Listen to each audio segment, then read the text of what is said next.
ચૂંટણી પહેલા જ જો કેટલાક ઉમેદવારો જીતની લાઈન પાર કરી દે તો એ રાજકારણની ચાલ છે કે લોકશાહી માટે ચિંતાનો વિષય?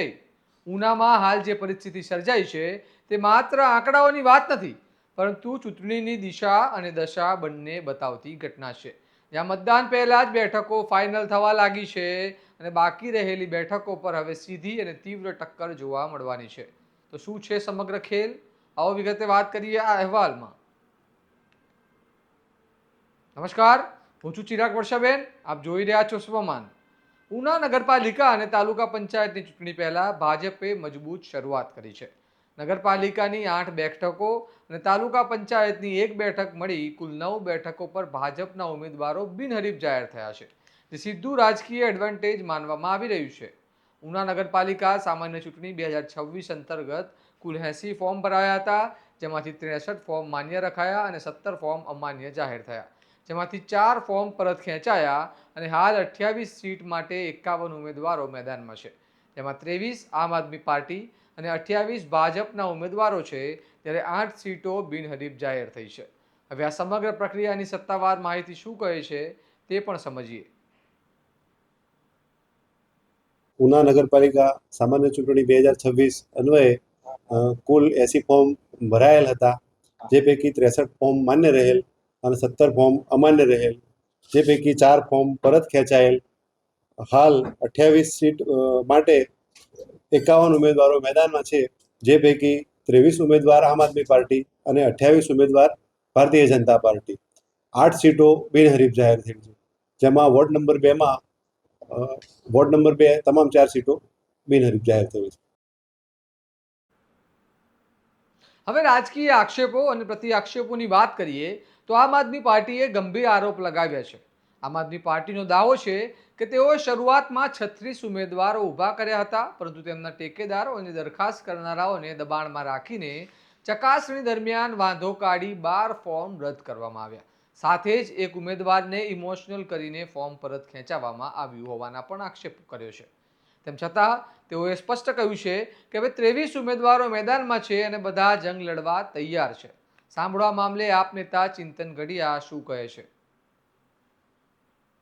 આજે જ્યારે ચૂંટણીના ઉમેદવારનો ખેંચવાનો સમય હતો, ફોર્મ ખેંચવાનો, એનો જ્યારે છેલ્લો દિવસ હતો, ત્યારે અમારા 23 ઉમેદવારો વધ્યા છે અને અમને ઉના શહેરના લોકોને મતદાન દેવાનો અધિકાર માટે અમે લડીએ છીએ. ઉના શહેરને આજે ઘણા સમયથી, વર્ષોથી મતદાન દેવાનો અધિકાર નથી મળતો, ત્યારે અમે યુવા અને શિક્ષિત યુવાનો આજે ઉના શહેરના નગરપાલિકાની ચૂંટણીને લોકોનો મત દેવાનો અધિકાર માટે અમે લડીએ છીએ, ઝઝૂમીએ છીએ. હવે લોકોએ નક્કી કરવાનું છે કે ઉના શહેરને કઈ રીતે બાનમાં રાખ્યું છે અને કઈ રીતે આઝાદ કરવું. હવે એ ઉના શહેરના લોકોએ નક્કી કરવાનો છે અને અમને સંપૂર્ણ વિશ્વાસ છે કે ઉના શહેરના તમામ વેપારી, 18 વર્ણના લોકો અમને જીતાડશે, કેમ કે અમારી પૂરી ટીમ યુવા અને શિક્ષિત છે અને બધા જ લોકો વકીલ મંડળથી માંડીને બધા જ ભણેલ ગણેલ છીએ અને અમે ઉના શહેરને જાગૃત બનાવવા માંગીએ છીએ અને લોકોને એમના મતનો અધિકાર માટે અમે ઉભા રહ્યા છીએ. ચિંતનભાઈ, ખાસ તો આપના જે કીધું કે 23 ઉમેદવારો અત્યારે બેઠકમાં ઉભા છે, આ ઉમેદવારોને આપના દ્વારા અથવા તો તમારા દ્વારા જે અજ્ઞાત જગ્યાએ રાખવામાં આવ્યા હતા, શું કારણ છે અજ્ઞાત જગ્યાએ રાખવાનું? જ્યારે અમે ઉમેદવારી 36 ઉમેદવારોની ઉમેદવારી કરેલી, ત્યારે અમારો ઉમેદવાર એક પણ નહોતો ખડ્યો. જ્યારે એમના ટેકેદાર અને દરખાસ્ત કરવાવાળા હતા, એને કોઈ યેનકેન પ્રકારે હેરાન કરી અને ચકાસણી દરમિયાન, ફોર્મ ચકાસણી દરમિયાન એમને એના સોગંદનામા કરી અને ફોર્મમાં વાંધા લીધેલ અને અમારા ફોર્મ રદ કરાવેલ હતા 12. અને આજે જ્યારે અમારા ઉમેદવાર વધ્યા હતા, ત્યારે એક બેનને કોઈ એમના ઇમોશનલ ઓલું કરી અને એક ફોર્મ પરત ખેંચાવેલ છે. બાકી અમે તો બધા 23 યુવાનો લડી લેવાના ઓલામાં છીએ અને અમારે 36 સીટ લડાવી હતી, પરંતુ અમારા ટેકેદાર અને દરખાસ્તને એમની કોઈ યેનકેન પ્રકારે એ લોકોએ ઓલું કરી અને ફોર્મ રદ કરાવેલા છે. અમે તો ઉમેદવારી માટે લડવા તૈયાર જ છીએ. હાર અને જીત બહુ પછીનો પ્રશ્ન છે, પણ અમે લડવા માટે ઝઝૂમીએ છીએ. કેટલા વોર્ડમાં? અમે 2 નંબરનો એક વોર્ડ છે જે કોટ વિસ્તારનો, એમાં એક નથી, બાકી સંપૂર્ણ 8 વોર્ડમાં ચૂંટણી થશે અને એમાં લડવાના છીએ અને હવે લડશું. બીજી તરફ ભાજપે આ તમામ આક્ષેપોને નકારી પોતાના જીતના દાવા મજબૂત કર્યા છે. ભાજપના ધારાસભ્ય કાળુભાઈ રાઠોડે જણાવ્યું છે કે ચકાસણી દરમિયાન આપના 12 ફોર્મ અમાન્ય થયા અને એક ફોર્મ પરત ખેંચાયું. હવે માત્ર 23 ઉમેદવારો વચ્ચે ચૂંટણી થશે. તેમણે દાવો કર્યો કે ભાજપના 8 સભ્યો પહેલેથી જ વિધિસર ચૂંટાઈ ચૂક્યા છે અને સર્ટિફિકેટ પણ મેળવી લીધા છે. સાથે જ તેમણે આમ આદમી પાર્ટી પર પ્રહાર કરતા કહ્યું કે ઉનામાં તેમનું કોઈ વજૂદ નથી અને બાકીના 23 સભ્યો પણ ભાજપ જંગી બહુમતીથી જીતશે. સાંભળો તેમણે શું કહ્યું. આજે નગરપાલિકાની અંદર ફોર્મ ખેંચવાનો આજે છેલ્લો દિવસ હતો.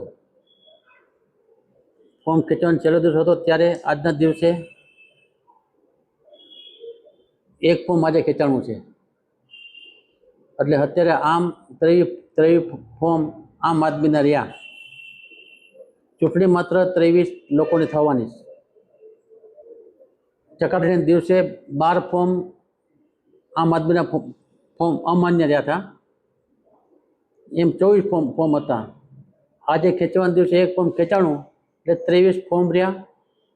આમ જે તો નગરપાલિકાના 8 સભ્યો આજે વિધિસર ચૂંટાઈ અને પ્રાંત કક્ષાના અધિકારીએ તેને સર્ટિફિકેટ પણ આપી દીધા છે. હજી 5 બેઠકો તો ભારતીય જનતા પાર્ટીને નગરપાલિકાના સભ્યો ચૂંટાયેલા જ કહેવાય. પણ ચૂંટણી 23 લોકોની જ થવાની છે. આગામી દિવસોમાં આ શહેરના લોકો પર પણ સંપૂર્ણ મને ભરોસો છે. આમ આદમીનો કોઈ વજૂદ નથી, કોઈ વર્ચસ્વ નથી, એને કોઈ લોકો સ્વીકારવાના પણ નથી. આવનારા દિવસોમાં નગરપાલિકાના 23 સભ્યો જંગી બહુમતીથી ચૂંટાઈને આવવાના છે. આમ આદમી પાર્ટી દ્વારા આક્ષેપ કરવામાં આવ્યો છે કે ઉનાનો વિકાસ. હવે એના વિકાસને શું લેવા દે? આમ આદમી પાર્ટી કોઈ ઉનામાં કોઈ આવી છે, કોઈ ઉનામાં કોઈના આગેવાનો આવ્યા, ઉનામાં કોઈ ગલી વિસ્તાર મોહલ્લામાં ક્યાં ફેર્યા? ઉના શહેરને ક્યાં જોયું છે? ઉનાની અંદર એને કંઈ આવ્યું પહેલો તો કોઈ ખ્યાલ નથી. પહેલી વખત એને ક્યાં પ્રકારે જે લોકોને ટિકિટો આપી છે એને વજૂદ તો તમે જો, એનો ઇતિહાસ તો તમે જો. આમ આદમી જેવું તો મને તો ઉનામાં કંઈ લાગતું નથી. તો કોંગ્રેસ સાથે ગઠબંધન કરીને ચૂંટણી લડવા નીકળ્યા હોય અને ઉના શહેરને બાદમાં લેવાનો પ્રયત્ન કરતા હોય તો ઉના શહેરના લોકો તો ક્યારે પણ સ્વીકારે ને એને વિકાસને શું લેવા દેવા છે? વિકાસ કોઈ મળો તો ખબર પડે ને કે વિકાસ કોને કહેવાય. કોઈ આવો તો ખબર પડે ને. એને ગુજરાતનો વિકાસ દેખાતો નથી, ગામડાનો દેખાતો નથી, શહેરોમાં દેખાતો નથી. કોઈ એને કોઈ વિકાસ શબ્દથી જ દૂર છે એ લોકો તો. પછી વિકાસને ક્યાં વાત જ કરવી લોકો તો આપણે હવે.